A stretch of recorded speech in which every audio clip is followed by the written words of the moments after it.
Apocalipsis, capítulo 15, versículos del 5 al 8. Después de estas cosas miré, y he aquí fue abierto en el cielo el templo del tabernáculo del testimonio. Y del templo salieron los 7 ángeles que tenían las 7 plagas, vestidos de lino limpio y resplandeciente, y ceñidos alrededor del pecho con cintos de oro.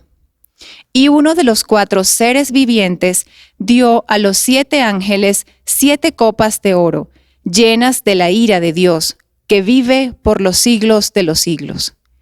Y el templo se llenó de humo por la gloria de Dios y por su poder, y nadie podía entrar en el templo hasta que se hubiesen cumplido las 7 plagas de los 7 ángeles. Ayer se cumplió un año en el que se dio la primera conferencia de prensa respecto al peligro de una epidemia de escala mundial. El 22 de marzo del 2020, poquito después, este templo, como muchos otros, se cerró. Para todos aquellos que acostumbrábamos, como una buena y sana costumbre, ir al templo domingo a domingo, este fue un acontecimiento inédito, sin antecedente alguno. ¿Dónde o cómo adoraremos? Era la pregunta de todos nosotros. Para algunos, las teorías conspiracionistas lograron tomar forma. Los templos cerrados eran presagios apocalípticos. Ya no habría dónde orar, ya no habría dónde adorar o dónde escuchar las prédicas. Algunos ya se veían rumbo a casa teletransportados mientras el auto chocaba con el otro auto que estaba delante, donde se quedarían a vivir aquellos que finalmente no fueran llevados y vivirían el Armagedón. 10 meses después, los templos siguen cerrados, pero la iglesia vive y se mueve.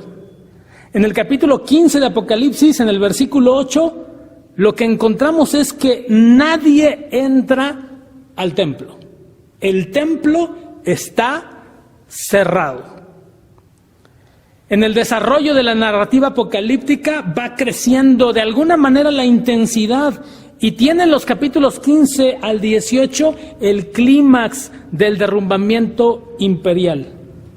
Si bien el centro del mensaje cristiano está en el amor actuante de Dios a través de la historia, parte importante es también el juicio de Dios a todas las instituciones, a todos los sistemas o a toda sociedad que encarne la injusticia. Hemos mencionado que la ira de Dios se puede entender no solo como un asunto de venganza, sino en realidad como una ausencia de Dios, lo cual lleva al caos. Pero esa ausencia es un juicio en contra de aquellos o de aquel que produce la muerte. Los capítulos 15 y 16 constituyen una unidad en la que introducen el uno al otro. De hecho, estamos prácticamente en las copas que son el resultado de la última trompeta, así como las trompetas fueron el resultado del último sello. De hecho, en el capítulo 15, versículo 1 que ya leímos, menciona a 7 ángeles que representan las 7 últimas plagas. Y a partir del capítulo 16 hasta el versículo 21, se describe a los ángeles cómo derraman la ira sobre la tierra, cada uno de ellos con una de las 7 copas que fue dada de parte de Dios. Esta estructura de las 7 plagas constituye el último ciclo de los 7. 7 sellos, 7 trompetas, 7 plagas. Para este capítulo 15, hermanos, la estructura me parece bastante sencilla. En los 4 primeros versículos del capítulo 15, Juan mira hacia el futuro y predice lo que sucederá cuando haya concluido el conflicto. Habla luego de la victoria de quienes han superado el poder y la influencia de la bestia.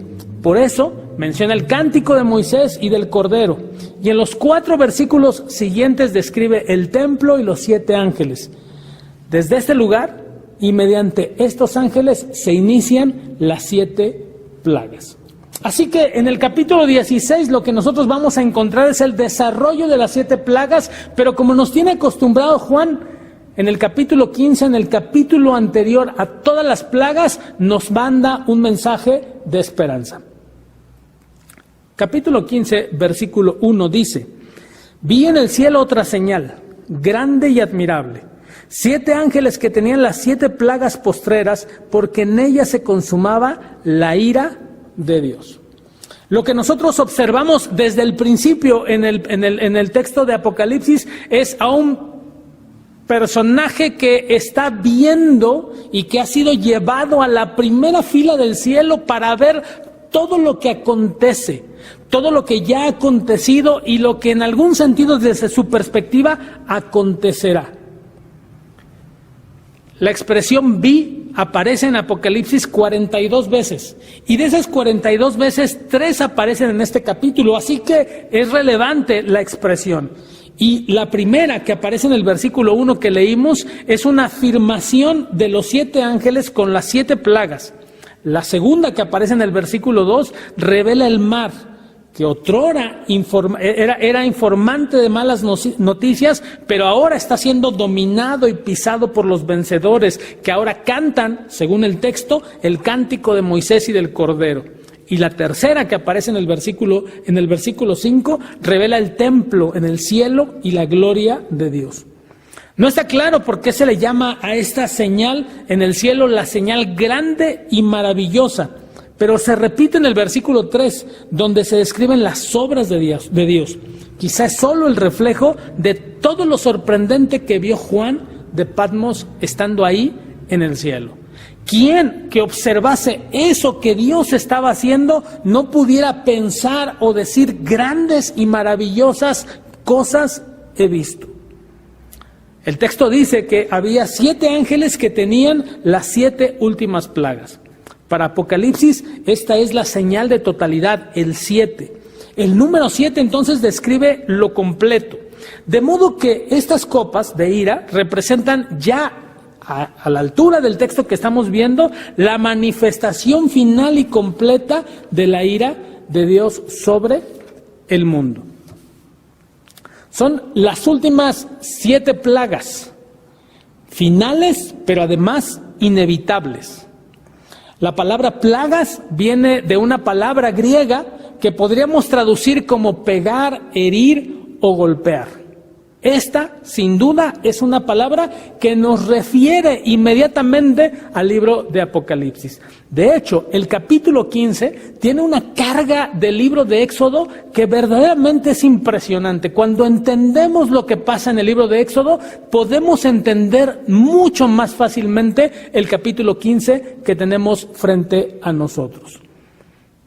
Porque ellas, sigue diciendo el texto, se completa o se consuma la ira de Dios. La ira de Dios entonces viene en estas copas y que van a ser manifestaciones dolorosas. Nótense que habla de completar y que está indicando ya en el texto bíblico que ha llegado el fin y por lo tanto el juicio. Aunque todavía restan algunos capítulos más, Juan nos va a mostrar en este capítulo que estamos a punto de llegar al final. Las 7 copas representan justo esto, el final, el complemento, la consumación de lo que Apocalipsis nos ha ido preparando. En el versículo 2, lo que nosotros leemos es: vi también como un mar de vidrio mezclado con fuego, y a los que habían alcanzado la victoria sobre la bestia y su imagen, y su marca y el número de su nombre, en pie sobre el mar de vidrio con las arpas de Dios. Es muy interesante lo que dice el texto. Y no olviden ustedes nunca cuando lean Apocalipsis, leer y remarcar siempre la palabra ¿cómo? Porque los detractores del texto bíblico y los detractores de Apocalipsis de inmediato dicen: ¿cómo es que se puede mezclar el agua, el mar, con el fuego? Lo que en realidad está observando Juan, me parece, es algo como un mar de vidrio. Algo tan grande, tan amplio, pero tan transparente que parece un mar de vidrio. cuando describe la escena, evidentemente cuando nosotros hemos recorrido el libro de Apocalipsis, tenemos que regresar al capítulo 4 y ver cómo, estando delante del trono de Dios, hay como un vidrio, como un mar de vidrio. Y esta es la referencia de este texto. Pero ahora vuelve a mencionar a los santos que han vencido al malvado, que ahora están en el cielo de pie sobre el mar de vidrio. Algunos piensan que junto al mar de vidrio, pero sea junto o sobre el mar de vidrio, están frente al trono de Dios. Así que este cómo advierte una realidad diferente a la realidad literal. Debe entenderse como un puro símil, una técnica literaria para destacar la majestad y la trascendencia de la escena. Este mar de vidrio simboliza el Mar Rojo y simboliza ese momento donde los israelitas son testigos de la majestad y la trascendencia de lo que Dios iba a hacer. Y por eso el texto continúa. Y los que triunfaron sobre la bestia y su imagen, y el número de su nombre estaba de pie junto al mar de vidrio. Los santos en gloria son los que han concluido la tarea, y esto es justo lo que nos refleja Apocalipsis. Son los triunfadores en la batalla contra la bestia. Y aquí otra vez, el éxodo se vuelve a hacer presente en el pasaje. Quienes han alcanzado la victoria sobre la bestia están de pie sobre el mar de vidrio mezclado con fuego. Ya nada puede detener el nuevo éxodo que ha sido dirigido por el Cordero. En el mar se simboliza el caos, y en este caos hay un límite para los imperios. Los imperios han dominado de mar a mar, pero en esta ocasión, este mar de donde salía la bestia es de donde ha llegado el juicio de Dios. El mar, como lo habíamos visto en los capítulos anteriores, parecía ser el territorio de la bestia, pero ahora el Cordero se convierte en el dueño total y absoluto de su creación. La bestia no es indomable, es el Cordero el que ha vencido y el que ha sujetado a la bestia. Y este mar de cristal lo que refleja es justo eso. Ya no hay opción para que la bestia salga. En esta escena están reunidos quienes no se sorprendieron de las señales hechas por la bestia y ni siquiera siguieron al falso profeta.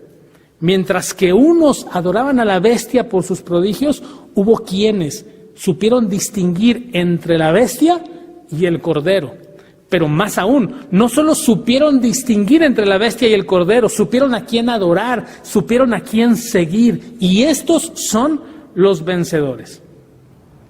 Aún a pesar de que la bestia tomaba forma del Cordero y se parecía al Cordero, como hemos visto en los capítulos anteriores, había quienes tenían los sentidos abiertos, sus sentidos espirituales tan abiertos que no cayeron ni sucumbieron ante todos esos prodigios que hacía la bestia. Vencer a la bestia es no dejarse sorprender por esos artificios con los que busca confundir y engañar. Aunque se le tenga de frente y aunque en ocasiones, como hemos visto en capítulos anteriores, su poder nos seduzca y nos beneficie, los vencedores no se dejaron someter por la bestia. Numerosos son los santos que perdieron la vida en esta guerra, aunque espiritualmente consiguieron la victoria. Fueron fieles hasta el final y, como dice la Escritura y como dice el mismo Apocalipsis, recibieron la corona de gloria. Dice el texto, como decía hace un momento, mezclado con fuego. Los detractores, como decía también, entienden que si el mar es de agua, jamás se puede mezclar con el fuego. Si el mar se interpreta como vidrio, es un poco más concebible la idea. De hecho, hay una nota histórica donde se nos enseña que los vidrieros romanos tenían métodos para incrustar pequeñas gemas artificiales de vidrio para darles toques de colores. No olviden que el imperio, para ser imperio, tiene que ser ostentoso. Para ser imperio tiene que mostrarse con poder, con lujos. Y es ahí donde entonces nosotros vemos que posiblemente esta pueda ser la mejor interpretación. De hecho, me parece que la traducción que hace la Biblia del Peregrino independientemente de a quién le guste o no, podría ser una interpretación interesante para este texto. La Biblia del Peregrino dice, una especie de mar transparente veteado de fuego. Esto me parece que podría ser una traducción mucho más cercana a lo que Juan parecía estaba viendo. Quisiera que te pusieras en el lugar de Juan y vieras todas estas escenas, una tras otra, y que después tuvieses que describirlas. Evidentemente, el cómo resulta importante. Estar parado entonces sobre el cristalino mar puede ser un símbolo muy impresionante de victoria, pues por ellos Dios ha subyugado el mar. En el Éxodo, los israelitas se pudieron parar a un lado del mar y ver cómo los egipcios se hundían en las aguas. Ahora, y esta es una nota muy importante, los vencedores se levantan triunfantes sobre las mismas fuerzas del mar. Estar sobre o estar junto al mar, a este mar cristalino, significa estar de pie ante el trono de Dios. Y yo no sé si a ti te interesaría estar junto al mar o sobre el mar, pero estar delante del trono de Dios significaría poder estar prácticamente en cualquier lugar. Una nota musical importantísima que Juan añade a esta visión, dice el versículo 2, sosteniendo arpas de Dios.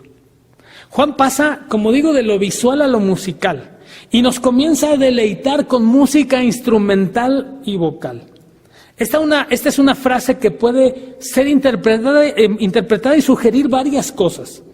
Podría significar o podría traducirse como arpas que pertenecen a Dios, arpas que vienen de Dios, arpas divinas, arpas tocadas para Dios, o incluso podría ser una expresión exclamativa que podríamos decir, ¡qué arpas más divinas! Es un anuncio en medio de las sombras, donde la luz de la alabanza y la esperanza nos dirigen al Creador. Pero finalmente, la idea que permea es que Dios es el origen de la música. Dios mismo es el que pone la música en el corazón de estos músicos, pone las arpas en su mano y el talento en sus dedos. Lo que está diciendo el texto y el énfasis es que todo, incluyendo la música y el instrumento y el don, procede de Dios, para que podamos de alguna manera expresar la esperanza en los cantos de Dios. Yo diría que no es una exageración decir de ninguna manera que la música proviene de Dios. Y ustedes no lo ven, pero el maestro Nahum está sintiendo. Pareciera una exageración, pero en realidad lo que nosotros encontramos aquí es que la música nace en el cielo. Los talentos de Dios que Dios pone en las manos para tocar no nos pertenecen a nosotros, son de Él. Y Él los da a los demás para los demás. Es decir, que cuando Dios da un talento musical, lo da para Él, pero también nos lo da para ministrarlo a los demás. Así que por favor, si tu hijo está tocando un instrumento, síguele insistiendo a que toque un instrumento. Si no lo has hecho hasta este momento, aún tienes tiempo para prepararlo para la eternidad, porque está maravilloso prepararlo en matemáticas, pero en el cielo no hará ecuaciones. En el cielo recibirá un instrumento de Dios para cantarle al Señor. Y a lo mejor tu hijo dice que es muy difícil. Demuéstrale que no. Cómprate tu instrumento. Y empieza desde hoy. De hecho, después de haber preparado esto, estoy casi seguro que voy a regresar al instrumento. Hace años lo dejé, pero voy a regresar al instrumento porque en la eternidad algo recibiré y tendré que alabar permanentemente al Señor. Hay que prepararnos para la eternidad. Cuando revisamos, hermanos, el texto bíblico y vemos a la bestia y a sus secuaces, lo que nosotros vemos en Apocalipsis es que no hay fiesta, no hay música. Cuando llegamos a la liturgia divina, entre sellos, trompetas y copas, lo que nosotros encontramos es música, es liturgia, es ruido. Porque la bestia carece de lo sublime, no hay música. Alguien seguramente dirá, pero en este sistema lo que más hay es fiesta. No te equivoques. Esta fiesta que hoy se pretende hacer y estas fiestas que permanentemente están alrededor de nosotros no es otra cosa más que intentar mostrarnos que el sistema de la bestia es un sistema feliz. Pero la armonía de lo divino es hoy y será para la eternidad. Quienes siguen al Cordero y han vencido, dice el texto, tienen arpas y cantan. Dios para ellos es el ministerio musical, dice Picasso. El pueblo del nuevo Éxodo empieza a cantar frente al mar. La estética de la muerte y del silencio es del imperio. Pero para los creyentes, para aquellos que han sido salvados por el Cordero, se transforma en una fiesta llena de música. Y que nos quede claro, hermanos, la bestia nos quiere callados y de luto. Nos quiere con miedo, nos quiere con desánimo. Cada vez que el Cordero aparece en escena hay cánticos, por eso debemos tocar y cantar. Por eso hay que subirle el volumen y hacer fiesta al Cordero permanentemente. Lo que sucede aquí es que hacen fiesta y dice que entonan el cántico de Moisés, siervo de Dios, y el canto del Cordero. En el Éxodo y en el Apocalipsis se unen para proclamar la liberación y la victoria. Esta vida es solo nuestro paso por un desierto agreste, casi implacable, si no fuera por nuestro Cordero, a quien le pertenece toda la gloria y toda la honra por los siglos de los siglos. Y por favor que la Iglesia escriba, amén. Capítulo 15, versículo 3, dice de la siguiente manera: y cantan el cántico de Moisés, siervo de Dios, y el cántico del Cordero, diciendo: grandes y maravillosas son tus obras, Señor Todopoderoso, justos y verdaderos son tus caminos, Rey de los santos. Y como yo me sé el canto, dice Rey de los santos. Un canto que seguramente tú conoces si tienes algún tiempo dentro de la iglesia. Y que en algunas ocasiones parece que solo lo cantan los hermanos que son muy felices. Este canto es solo un texto de Apocalipsis. Pero miren lo que digo, solo un texto. Es el texto de Apocalipsis. Hay una discusión si este canto que se alude al cántico de Moisés de Éxodo capítulo 15 o lo que también se denomina el gran cántico de Moisés de Deuteronomio capítulo 32. Si nosotros revisamos el texto, lo que nosotros encontramos es que parece ser que la fórmula de alabanza en Apocalipsis es una mezcla de estos dos pasajes, Éxodo 15 y Deuteronomio 32. Pero a diferencia del Éxodo, tanto en Deuteronomio como en el libro del Éxodo, el cántico no expresa alegría por la destrucción del enemigo, y esta es una nota importante, sino que se enfoca de lleno en la alabanza a Dios. Y esto me parece genera un apunte que es muy importante. Si bien las víctimas del imperio clamaron por venganza, capítulos anteriores, las víctimas y el pueblo del Cordero deben romper con el ciclo de la violencia generado por el imperio. Por tal motivo, no puede haber palabras de violencia en la vida recreada que está en el Cordero.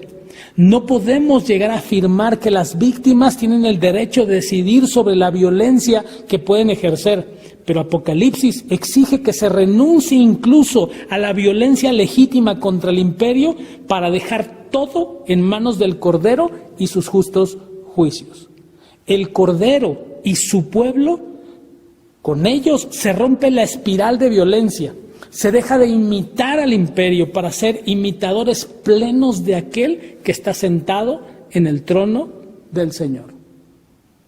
En otras palabras, el pueblo de Dios, ni en el cielo ni en la tierra, pueden alegrarse por la maldad o por la violencia, sino todo su enfoque está solamente en lo que su Señor ha hecho.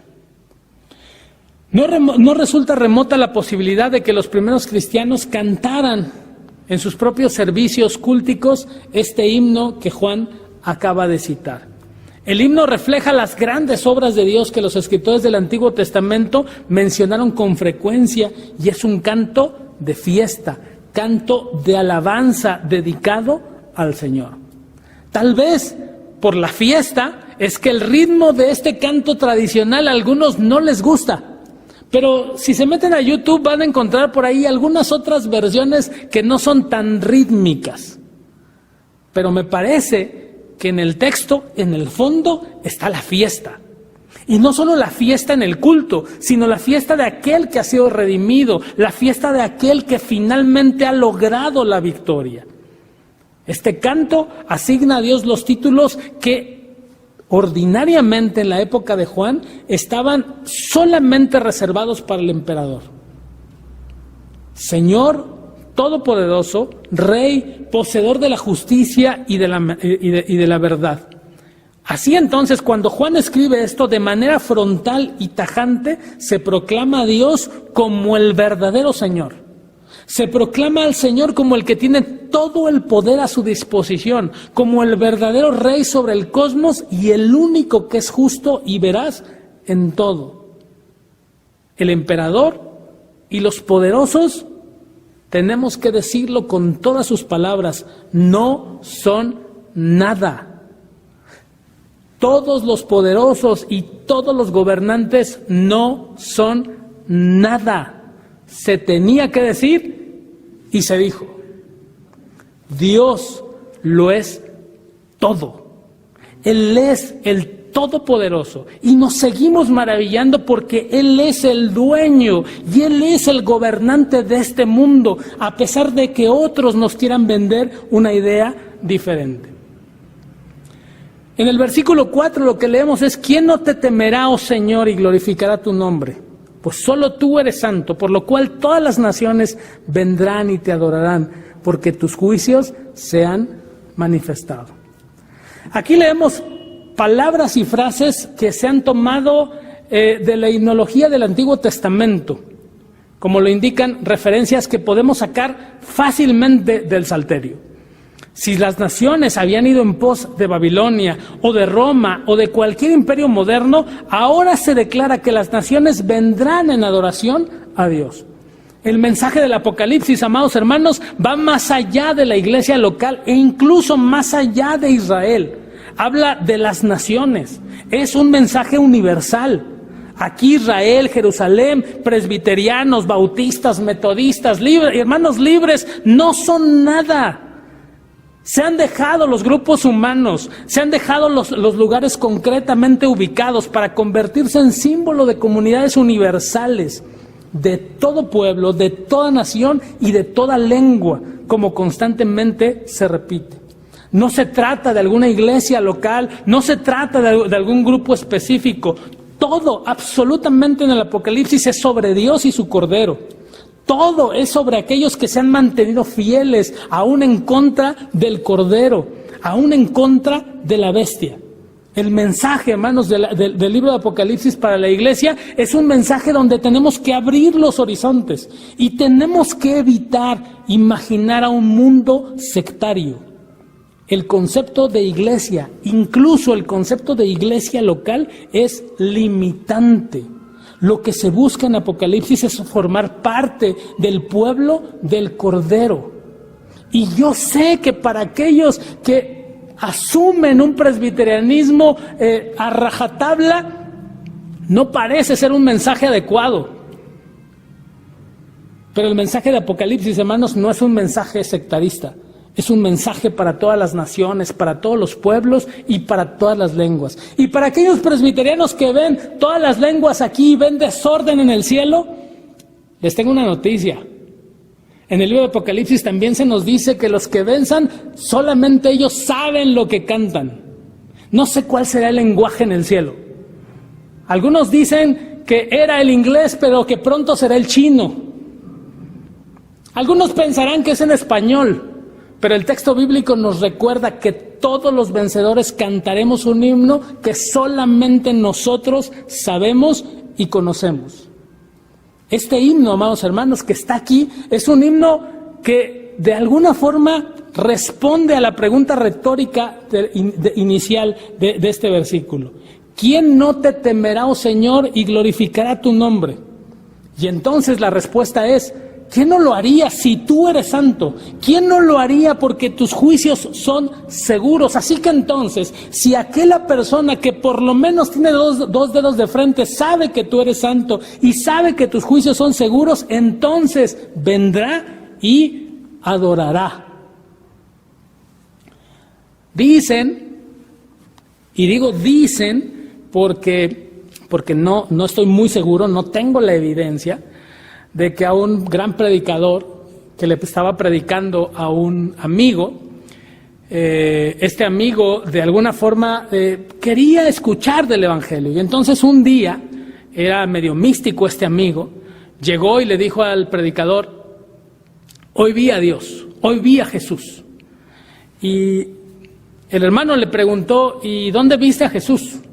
Y le dijo, mientras me rasuraba, en el espejo vi a Jesús. Y este predicador volteó y le dijo, ¿y qué hiciste? Y le dijo, me seguí rasurando. Y el predicador le dijo, entonces no viste a Jesús.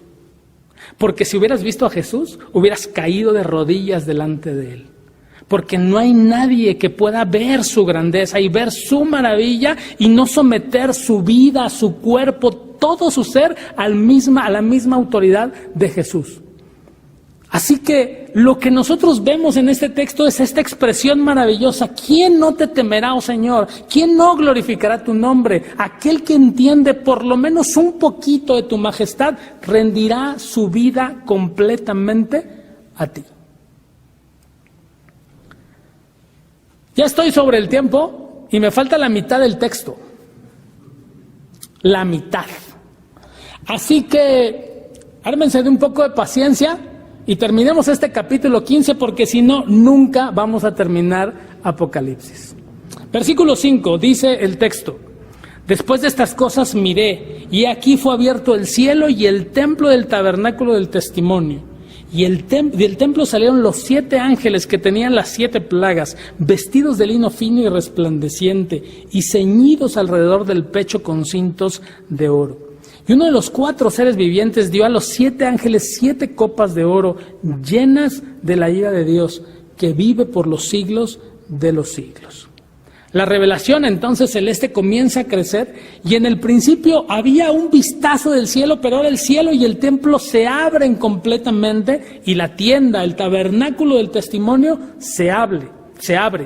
El templo permanece separado de la tierra, pero la visión ya revela el motivo amoroso y justo por el cual esto sucede en el mundo. No se trata de la ley, no se trata de una doctrina en particular, así como tampoco de un grupo exclusivo de los seres humanos, sino todo proviene de la alianza de Dios para su creación. Lo que se ve aquí es abierta la alianza de Dios. Todo arriba y no en la tierra. Como se anuncia ahora y como se anunciará el nuevo Jerusalén, donde la presencia de Dios será total. La alianza, por tanto, en este texto y en todo el texto bíblico, es la presencia de Dios en la historia. Ver la tienda del testimonio es también rescatar esta tradición del Antiguo Testamento, en el cual lo que nosotros observamos es el lugar de la reconciliación, el lugar del perdón, el lugar del amor, el lugar de la vida. De alguna forma, cuando nosotros observamos el templo y en este caso la tienda abierta, lo que nosotros vemos es la antítesis del mundo de la bestia, donde no hay amor, donde no hay reconciliación, donde no hay perdón, donde no hay descanso. Por eso es que cuando se hablaba del templo de Dios y se hablaba de esta tienda, lo que se entendía es que se estaba inaugurando la paz.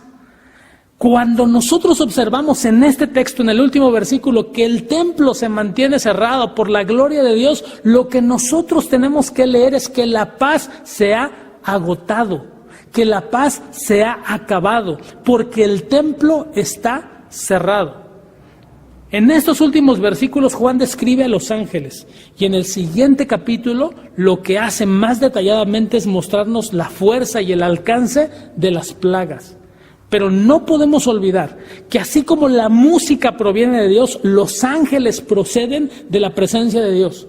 Las copas provienen de Dios, la ira proviene de Dios, todo sale del santuario.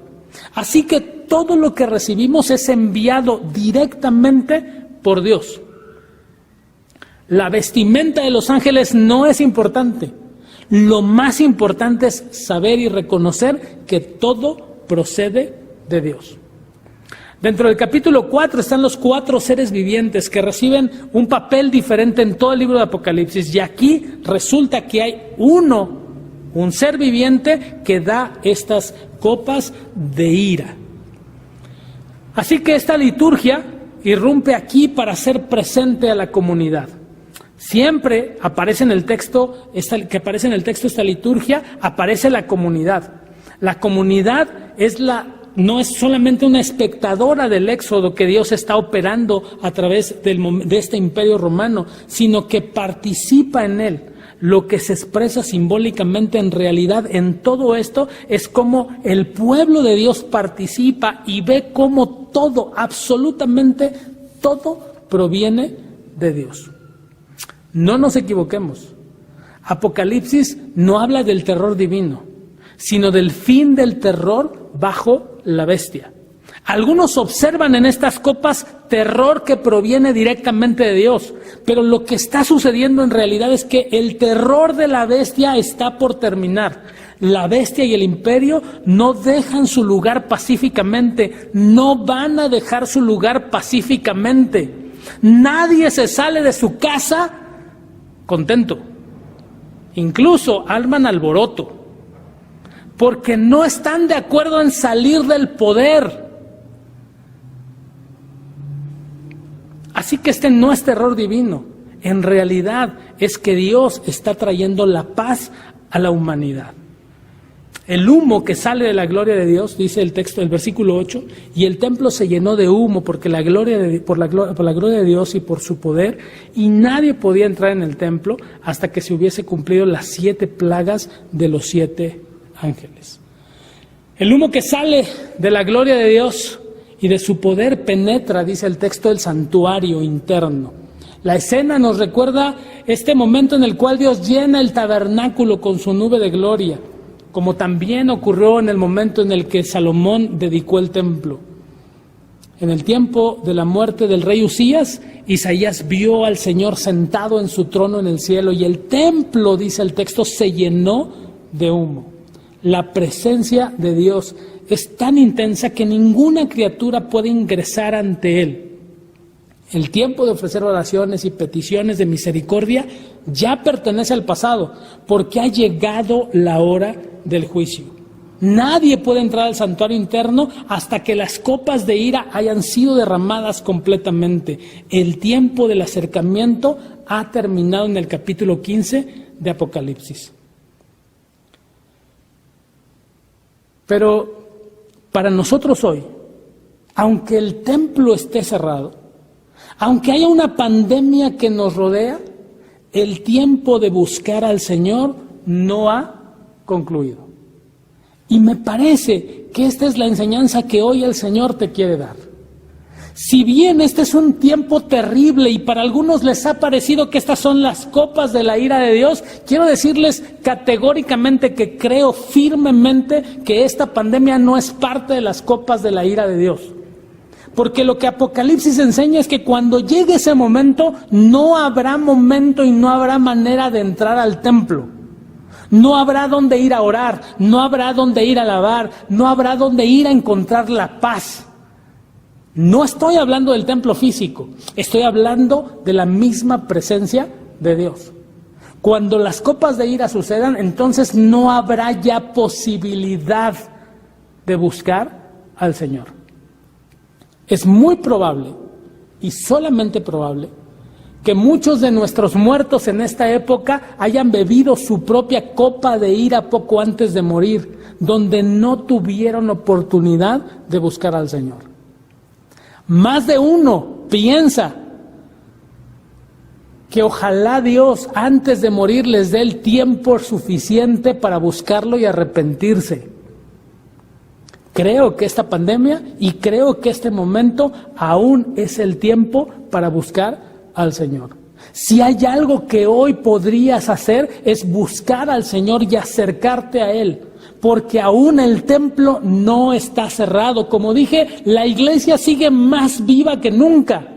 Y aunque nos cierren los templos y aunque nos cerraran las redes sociales, la iglesia sigue viva.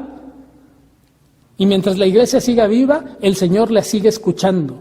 Y mientras el Señor siga escuchando, es tiempo de que te acerques a Él. No pierdas el tiempo, no pierdas la oportunidad.